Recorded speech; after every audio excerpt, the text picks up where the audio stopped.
we all know it feels better. It feels like, we're the law enforcement community is able to do their job per se.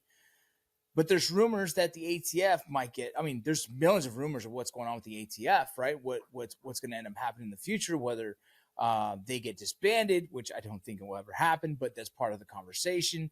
Whether they'll get put into HSI, they'll get split into this or that. Just from your experience in all the years, what do you think is going to happen with the ATF?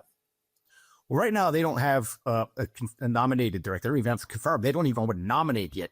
The thing I'll say is the guy who's the deputy director right now is a guy named Bob Cicada.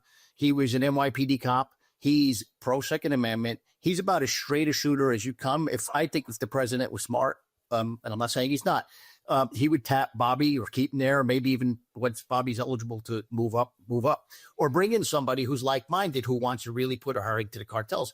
Because, look, his big pressure is to neuter the cartels. You can't neuter them if you're arming them. I mean, let's look back to the CJNG, which you mentioned earlier.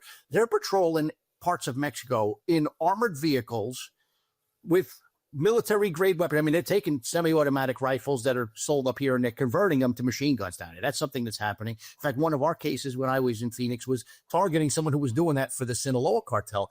So, I mean, if you wanted to put a hurting on the cartels, you have to do it from every possible angle.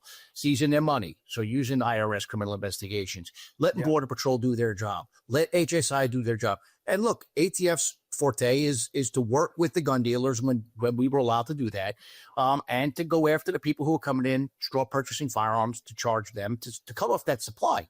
And again, man, the thing that the public doesn't learn, because the media doesn't tell them, is the dealers liked ATF for the most part. Where there's some problems, absolutely.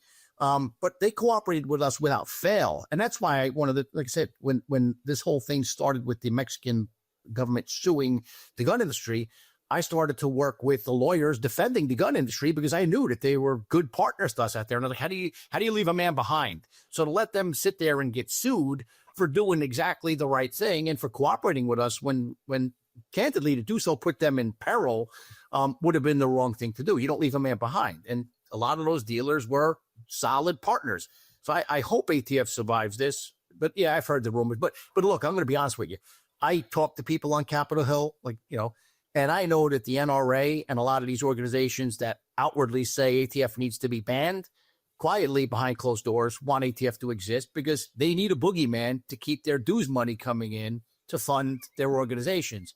I mean, the reality is, too, unless the Gun Control Act and the National Firearms Act go away, someone's going to enforce those laws. And a small agency like ATF that's underfunded, understaffed, is probably the one they want doing it.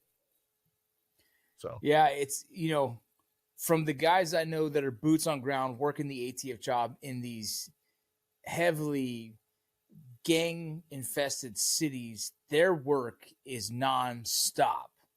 And just trying to get someone to prosecute some of these cases is almost impossible.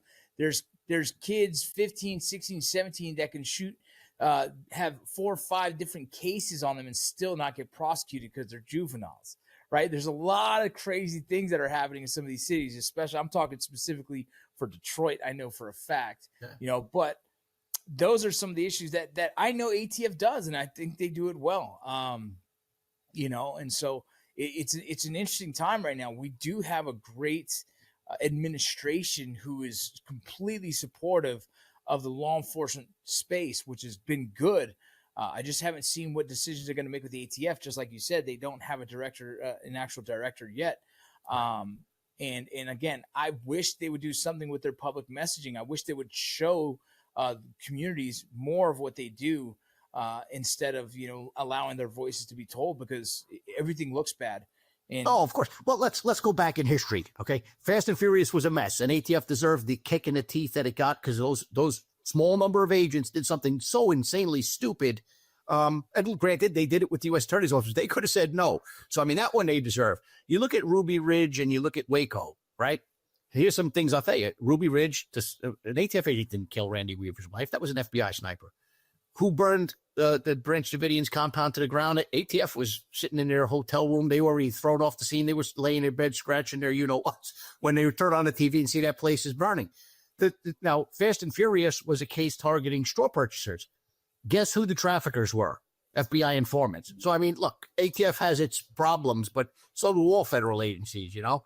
But the problem is when other agencies are told, hey, man, you're not to talk to the media, sit in the corner and stay quiet, ATF does, like a scorned child, where other agencies are like, yeah, okay, whatever you say. And then they'll go out there and they'll defend their people, or they'll, try to get the story out to tell whatever narrative they want to tell. That's the problem. ATF doesn't stand up for itself. And look, when they make mistakes, they need to own them and learn from them and move on. But yeah, you're entirely correct. What's going on, y'all? I'm not sure if you know this, but Borderland Narcosis is sponsored by First Form. First Form is a wellness supplement company. And, I've been with them for about 7 years. And I've been with them for that long because I truly believe in not just the product, but the people who own the company. They are a culture that just believes in your health. And so if you guys haven't tried it before, I would recommend you go and check out the Formula One Cinnamon Toast Crunch. Add a little bit of a ignition to that, and you'll have exactly what you need for your post-workout drink. This is something I've used for a very long time. When I'm in the best shape of my life, it's always been because I have a nice regimen of the First Form products. So if you guys are interested, go check them out at firstform.com/borderland. Okay, use our link. It is the #1 stphorm.com/borderland. And if you order over $75, you get free shipping. And if you're new to the site, you get a free app for 30 days. So go check it out.